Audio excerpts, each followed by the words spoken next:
Thanks so much, Marcia, for being with us. How you doing? I'm doing great. Thank you so much for having me. Now we had your co-host on, well, about 3-4 weeks ago, and that was a great experience because you just do such a great job, both of you. But before we get into any of that, you're a convert to the faith. Tell us a bit about that. Well, I grew up with a very holy, like my parents taught me about being holy bold.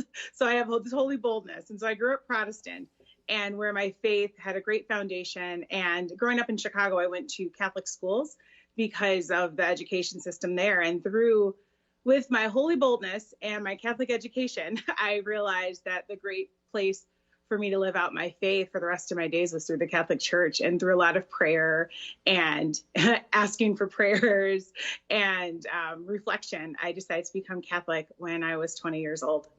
Wow, that's a great story. And we're so happy that we can be together in all of this, Marcia. And your Catholic formation, your education, seems like a link to one part of your podcast title. But how about the basic black part? Well, I don't know if you've noticed, but I'm a whole black woman.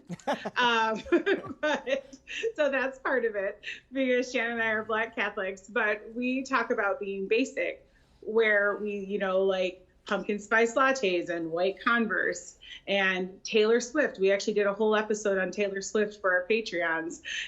Things like that people will think are silly, but we just embrace them and we claim it. We're basic, and that's fine. Now, you share faith, life experiences, pop culture on the podcast as a speaker. What is your favorite part of communications about faith through the lens of a black Catholic? Well, one of the things I really like is we get to express how the Catholic Church truly is universal, that we are Catholic first. I'm obviously black first because that's how I was born. But in my faith, I'm Catholic first, but then all of our black culture kind of peppers in there, just like, the Spanish speaking church and, the Polish church and things like that. We've created a space for people to learn about black Catholics and black culture. And it's a safe space where people can get their questions answered without feeling silly. And we love that part of doing our podcast. From one Catholic to another, because I have my own favorite things about being a Catholic. Just off the top of your head, what are some of your favorite, or what is your favorite thing about the Catholic faith? I love the Eucharist. That is something that I will hold on all the time. I will always cherish, no matter how hard life is, no matter how difficult sometimes it is to live out our faith in this world. The Eucharist always brings me back. It's my touchstone. In today's world, especially in the past few months, there has been a big change, especially after what happened to George Floyd. As a black Catholic, what would you say to other Catholics so they understand better about how we can all be together as brothers and sisters? Well, first, recognizing the dignity of all people and truly living that out. Sometimes it's difficult. I've had some very difficult conversations with Catholics that have helped me come to the faith, where they have differing opinions about what happened with George Floyd and the movement of recognizing that Black lives do matter and are sacred. And I believe that it was a hard part of my faith, but luckily Eucharist. But I really feel that people can learn to communicate and talk and listen and believe other Black people when we tell them that things are wrong. It shouldn't have taken a Black man being murdered on camera for us to see that there were racial discrepancies in our world. Mm-hmm.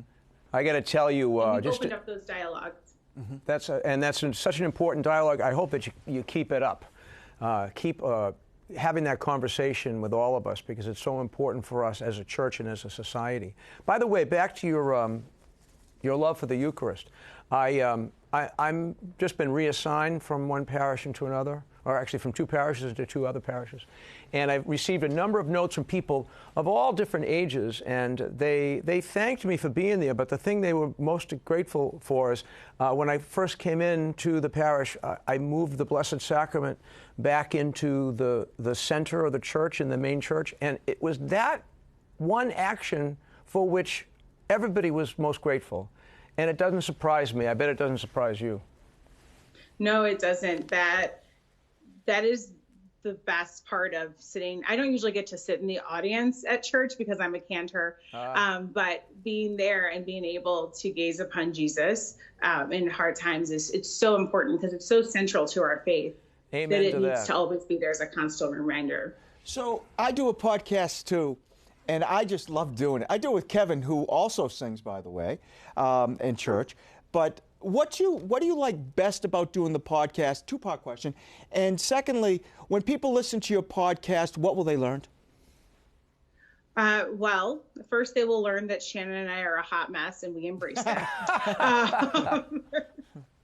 But actually, my favorite thing about doing the podcast is that I get to do it with one of my best friends. Yeah. Shannon and I have known each other for a very, very long time, since 2004. I am her youngest daughter's godmother.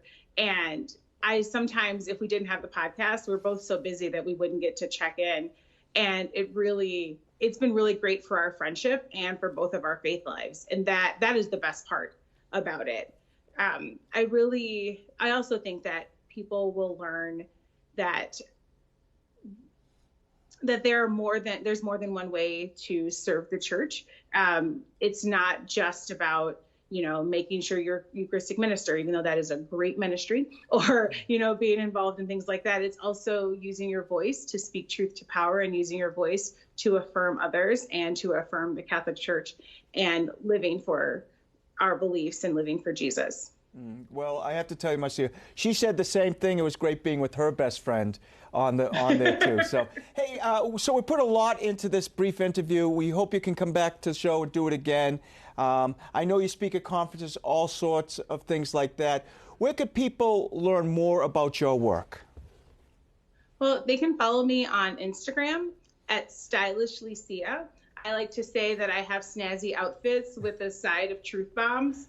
So they can learn a little bit more about me, about my faith, and my activism from my Instagram account. Hey, let's stay friends, Marcia, please.